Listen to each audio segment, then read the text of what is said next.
Saya curiga dengan nomor ijazah tersebut karena tidak terdaftar di satuan pendidikan.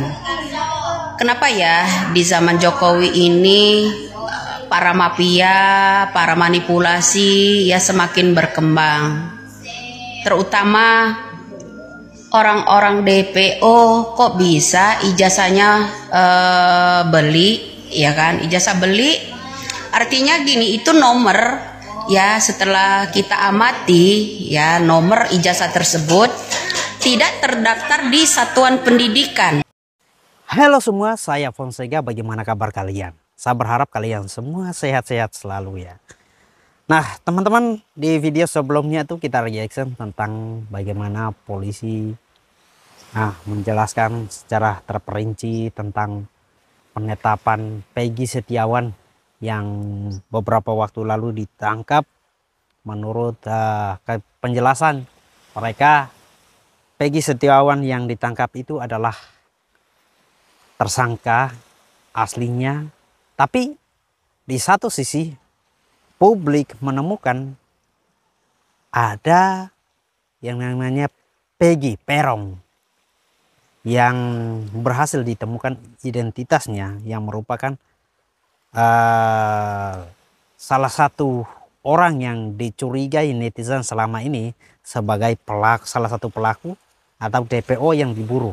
Tapi ada berbagai upaya yang coba ditutupi. Nah, videonya seperti apa, kita langsung saja reaction untuk kita semua.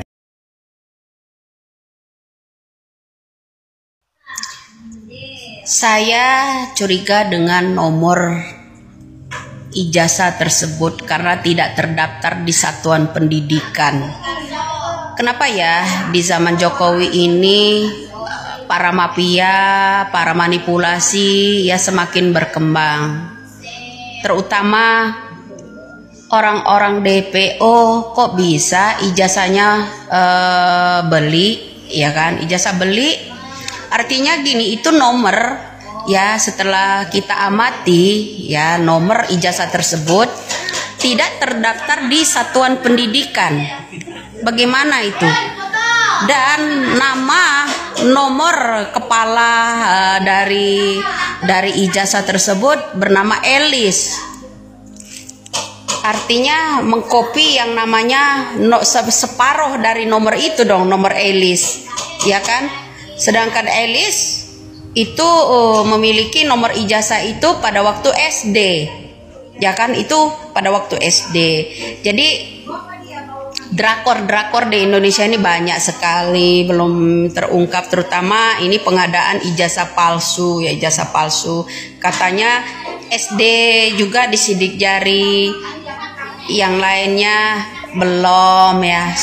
Masa yang orang itu ya bilang nggak bisa tebus ijazah, tapi dia punya cincin berlian dari Blue Sapphire Sri Lanka, ya kan, dengan total beratnya kurang lebih yang saya lihat 13 karat. Wow. Dengan nilai jutaan. Blue Sapphire Sri Lanka. Ada nggak kira-kira ijazah berapa sih? Cuman Pak Deddy Mulyadi menyerahkan uang untuk penebusan sebuah ijazah tersebut. Ada seseorang ya matanya itu setengah kaget gitu, ya kan? Harusnya Bapak Deddy Mulyadi yang terhormat, tolong Pak Deddy Mulyadi, kalau kita paham betul nomor urutan ijazah tersebut ya, pengeluaran awal nomor itu, nomor awal dari itu tuh udah di atas tahun 2016, artinya itu bisa dari 2005. Pak Deddy, mohon Pak Deddy amati nomor induknya dari ijazah itu yang bolong-bolong itu. Nomor seri itu bukan nomor seri terbaru. Jadi kalau 2016 kepalanya setahu saya 07 Pak. Setahu saya 07 ya, itu 2017. Ya, itu yang bolong-bolongan itu Pak Deddy. itu tolong dicek. Bisa saja itu orang ini, karena di kita cek itu nomor yang namanya ijazah yang bolong-bolong itu, Pak Dedi, itu tidak terdaftar di satuan pendidikan. Itu aja Pak Dedi.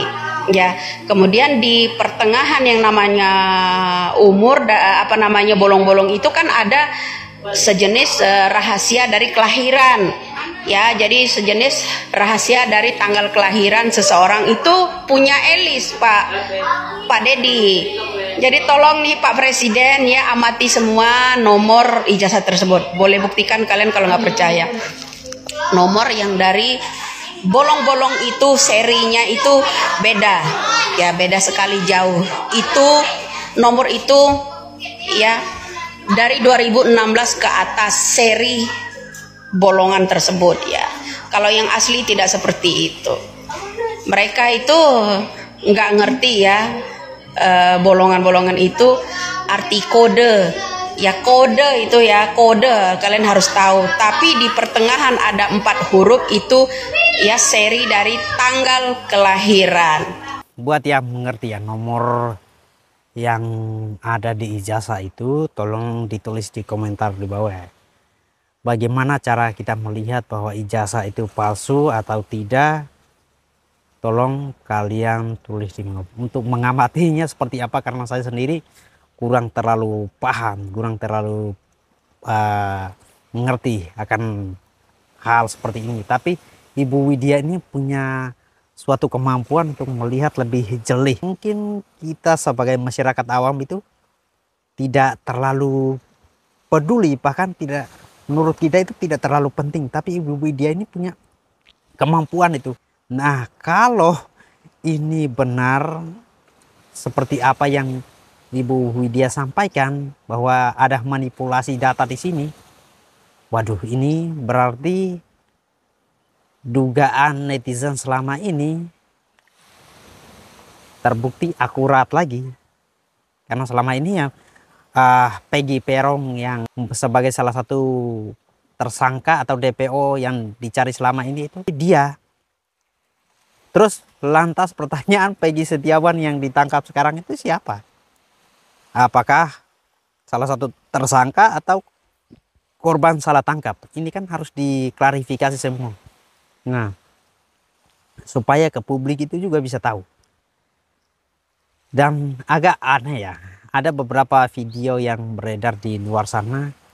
Katanya Peggy Peron ini mengaku sebagai kuli bangunan, tapi dia punya cincin yang luar biasa.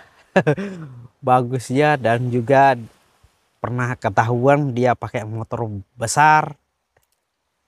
Dan saya juga memberikan apresiasi buat Pak Deddy Mulyadi yang berjuang secara keras sekali memperjuangkan keadilan buat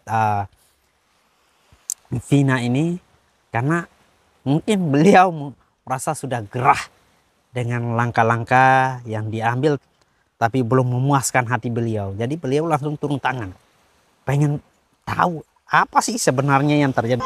Kalau ada orang ya kaget dengan omongan saya mengenai ijazah palsunya seorang DPO, ya buat Putri seorang pengacara, daripada terjun ngurusin kasus Pina kemudian merembet kemana-mana, dari mau menangkap kasus seorang Pina, pelaku pemerkosaan Pina, pelaku pembunuhnya Pina, kok malah bikin sayembara mau nangkep Widya. Apakah pertanyaan saya sama Putri, apakah Anda ada kaitannya juga dengan keluarga mantu? Sayembara dari mantu kan? Ya kan, untuk menangkap saja. Sekarang ini akan ada drakor baru loh.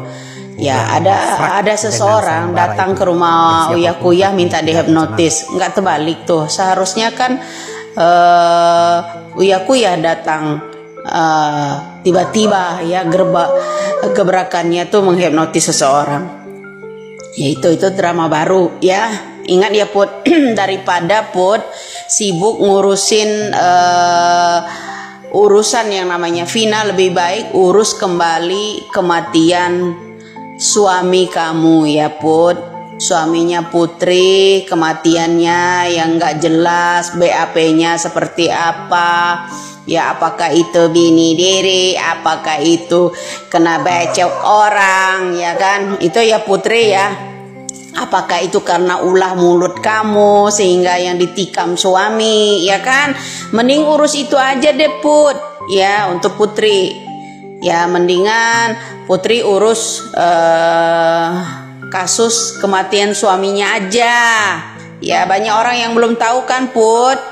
Ya paslon yang namanya pansos yang namanya Bandar Lampung dari PAN, ya Putri Maya Rumanti, Maya siapa tuh ya calon paslon pansos ya, pansos dari PAN ya. Jadi daripada sibuk sampean yang ngurus yang namanya kematian siapa Pina, berlarut-larut sampai mau tangkap saya, bilang menghalangi Anda, lebih baik urus aja itu ya masalah kematian suaminya Putri itu sendiri. Itu udah tuntas enggak itu kasusnya?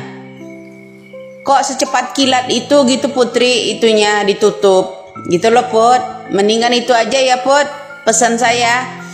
Mendingan kasus kematian suaminya aja itu kemarin itu ya dituntaskan lagi lebih lanjut. Siapa tahu ketemu juga pelaku barunya ya. Oke, salam waras buat Putri. Oke, teman-teman semua ya. Kalau kita lihat apa yang disampaikan Ibu Widya ini sangat luar biasa. Saya salut beliau meskipun mendapatkan intimidasi berulang-ulang, bahkan ada sayembara untuk mengancam beliau. Itu beliau tidak pernah berhenti untuk menyuarakan. Bahkan ada beberapa netizen itu sampai heran, kok beliau ini seberani itu ya. Tentu saja apa yang disuarakan oleh Ibu Widya ini tidak semua orang itu mendukung ya. Kita itu fair-fairan saja. Pasti ada beberapa oknum, beberapa netizen itu tidak setuju, tidak senang dengan apa yang disampaikan oleh Ibu Widya. Karena itu bisa saja menyenggol beberapa oknum atau bisa saja juga membahayakan keselamatan beliau sendiri. Tapi kita lihat bahwa semakin hari beliau mendapatkan intimidasi, beliau tetap terus dengan lantang menyuarakan, bahkan tidak membuat beliau ini kapok. Nah, akhirnya kita bisa melihat bahwa perjuangan beliau untuk membongkar kasus ini memang sangat luar biasa sekali. Dan kita kembali lagi ya, kalau melihat kalau emang ada manipulasi ijazah di situ, ada ijazah palsu di situ,